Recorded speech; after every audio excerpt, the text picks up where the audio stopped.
မင်္ဂလာပါခင်ဗျာ Golden Science မြန်မာကနေပြန်လဲကြိုးဆိုပါရယ်အခုဆိုရင်ကျွန်တော်တို့မက်လာ3ရက်နေ့အောင်ပွဲအတွက်ခီးစဉ်ကိုစတင်လိုက်ပါပြီ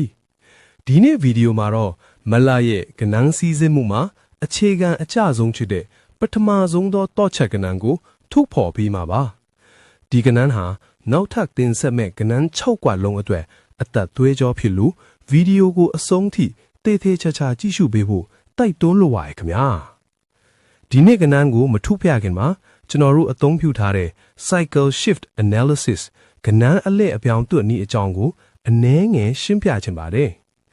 မလာဆန်ပိုင်းမှာကနန်းတွေရဲ့တုံခါမှုနှုံးဟာအရင်လတွေနဲ့မတူပဲအပြောင်းလဲရှိနေလာကိုတွေ့ရပါတယ်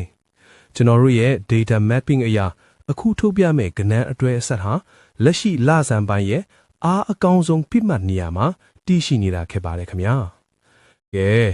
အားလုံးပဲစောင့်မျှော်နေကြတဲ့မက်လာတည့်ရဲ့နေ့အတွက်ပထမဆုံးသောတော့ချက်ကနန်းကတော့4 8နှစ်ပဲဖြစ်ပါတယ်ခင်ဗျာဒီ4 8နှစ်ဟာ